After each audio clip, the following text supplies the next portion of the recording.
दोस्तों नमस्कार, मैं हूं शीतला तिवारी और हमारे साथ वरिष्ठ पत्रकार भालचंद पांडे जी हैं। आज पांडे जी से जिक्र करेंगे कि ग्राम प्रधान उत्तर प्रदेश के जो पंचायती चुनाव होना था ग्राम प्रधानों के लिए, जिला पंचायत सदस्यों का और ब्लॉक प्रमुखों के लिए यानी वीडीसी का, यानी त्रिस्तरीय जो चुनाव होना था उसका क्या हुआ। अभी हम लोगों ने देखा था कि हाई कोर्ट ने जो है वह सुनवाई करने के लिए कहा था। 10 तारीख उसने लगाया था, 10 तारीख को जो है कुछ खुशखबरी जो है निकलेगी। अभी आपने यह भी देखा था कि 25 मई से जो है प्रधानों का कार्यकाल खत्म हुआ था, तो प्रधानों को प्रशासक यूपी सरकार ने बना दिया था, यानी योगी सरकार ने बना दिया था। अब 11 जुलाई से जो है जिला पंचायत अध्यक्षों का भी कार्यकाल जो है वह खत्म हो रहा है और इसके बाद 19 जुलाई की अगर हम बात करें तो 19 जुलाई से जो है ब्लॉक प्रमुखों का भी कार्यकाल खत्म हो रहा है। ऐसे में पांडे जी अब ये जो है, ये तो प्रधानों को ये लोग प्रशासक बनाए थे, उसमें भी हाई कोर्ट इन लोग को टिप्पणी दे करके उसमें फंसाया हुआ है। अब उसके बाद फिर जो है 11 तारीख से जो है जिला पंचायत अध्यक्ष यानी जो जुलाई है उससे जो है जिला पंचायत अध्यक्षों का भी कार्यकाल खत्म हो गया। आने वाले एक हफ्ते बाद 19 जुलाई को जो है वो ब्लॉक प्रमुखों का भी कार्यकाल खत्म होगा। ऐसे में अब क्या लगता है कि अब ये लोग क्या करेंगे? ये तो ऐसा हमें लग रहा है कि ये तो न घर के न घाट के हो गए। ये तो जो है न तो उस पद में रह गए, उसके बाद जो है प्रशासक की भी है तो उधर भी हाई कोर्ट बार बार टिप्पणी दे रहा है। तो क्या कहेंगे दर्शकों को हमारे, बताइए। नहीं, पहले तो सभी दर्शकों को नमस्कार। तिवारी जी, अभी कल सुनवाई जो हुई है हाई कोर्ट के लखनऊ बेंच में, लखनऊ बेंच की पीठ ने जो है वो गवर्नमेंट को लपेटे में लिया है और फटकार लगाई है इस तरह। और उसने जो कहा है, मतलब लखनऊ जो हाई कोर्ट बेंच की पीठ है उसने कहा है कि इस तरह से तो संवैधानिक व्यवस्था फैल जाएगी। क्योंकि देखिए, अभी ये जो गवर्नमेंट कर रही है ये तो सीधे सीधे अपरोक्ष रूप से प्रधानों को उसके ऊपर जो है नियुक्ति देना हो गया ना, बगैर चुनाव के कार्यकाल खत्म हो गया।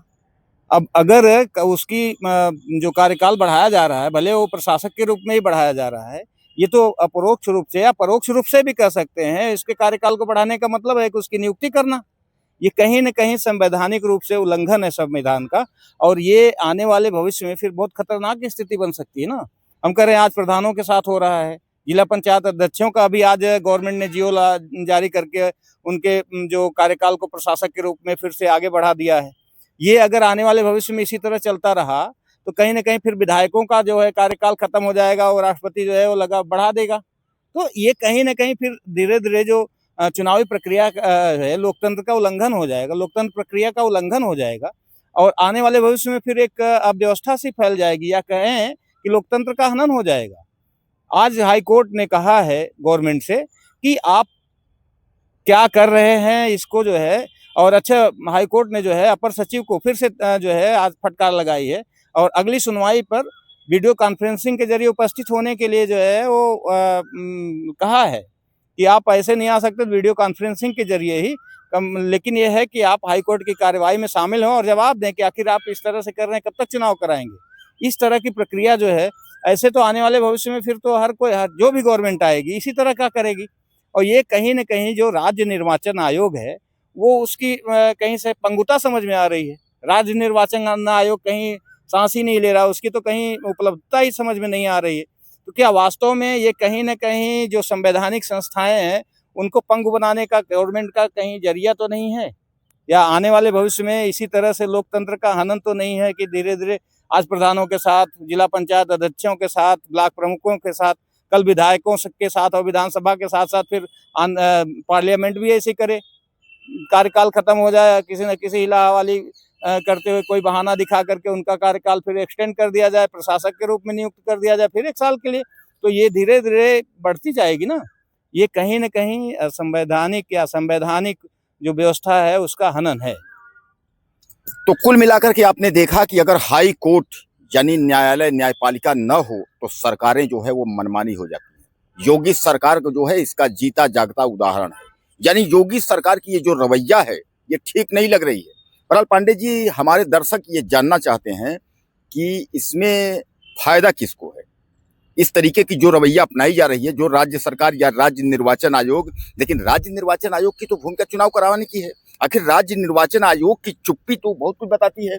कहीं न कहीं राज्य निर्वाचन आयोग के ऊपर कोई दबाव है या योगी सरकार से वो दबी हुई है। आखिर हाई कोर्ट अगर न्यायपालिका इसका मतलब न हो तो सरकारें जो है मनमानी हो जाएंगी। तो दर्शकों को हमारे बताइए कि इस पंचायत चुनाव में अगर इस तरीके की जो ये हरकत कर रहे हैं, इसमें इनको फायदा है या इनको नुकसान है? देखिए, फायदे नुकसान की बात नहीं है तिवारी जी। अभी जो समस्या समझ में आ रही है ना, संवैधानिक प्रक्रिया में समझ में आ रही है। जो हमारा संविधान है, जो 5 साल के बाद चुनाव कराने का जो हमें व्यवस्था देती है, जो लोगों को अधिकार देता है 5 साल बाद आप जो है अपने प्रधान को और प्रशासकों को या जिला पंचायतों को या फिर विधायक और सांसदों को चेंज कर सकते हैं अगर आप पसंद नहीं करते। उनके हकों का हनन है ना एक तरह से। हम कह रहे हैं कि जब संविधान ने प्रावधान किया है कि 5 साल बाद चुनाव कराया जा सकता है, देश में ऐसी कोई इमरजेंसी भी तो इस समय नहीं लागू है कि नहीं जो है गवर्नमेंट चुनाव कराने में असमर्थ है। कोई समस्या भी तो ऐसी नहीं समझ में आ रही है। केवल हिला गवर्नमेंट की हिला-हवाली है और ये गवर्नमेंट जो है सीधे-सीधे लोकतांत्रिक प्रक्रिया का हनन कर रही है। और कहीं न कहीं जो कल की जो सुनवाई थी, कल का जो हाई कोर्ट का जो गवर्नमेंट को फटकार थी, वो इसी तरफ इशारा करती है कि गवर्नमेंट जो है सीधे-सीधे लोकतंत्र की जो प्रक्रियाएँ हैं या लोकतंत्र के जो पहलू हैं, उसका कहीं उल्लंघन कर रही है। आने वाले भविष्य में इस तरह से कहीं न कहीं लोकतंत्र का धीरे-धीरे खात्मा तो नहीं कर रही है। तो दोस्तों कुल मिलाकर के आप यह मान के चलिए कि एक बार फिर पंचायत चुनाव जो है वह फंस गया। यानी एक तरीके से जैसे पांडे जी बता रहे हैं कि अभी अब वीडियो कॉन्फ्रेंसिंग के जरिए जो है फिर तारीख लगी हुई है कि आप इस पर जो है बात करिए। और अभी आपने देखा था कि सचिव को भी तलब किया गया था। यानी कहने का तात्पर्य ये है कि ये पंचायत चुनाव अभी तो जो है फंसा हुआ दिख रहा है।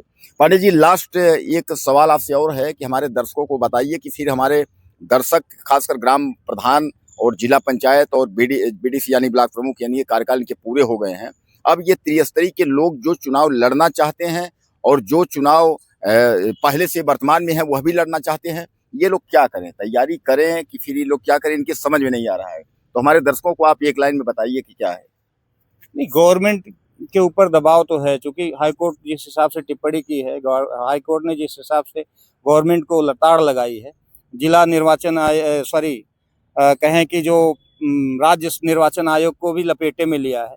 लग तो रहा है, लेकिन अब ये है कि गवर्नमेंट ने अभी अपना पत्ता खोला नहीं है तिवारी जी। कल के भी सुनवाई में गवर्नमेंट के तरफ से कुछ ऐसा कहा नहीं गया जिससे लगे कि नहीं निकट भविष्य में चुनाव होने ही वाला है।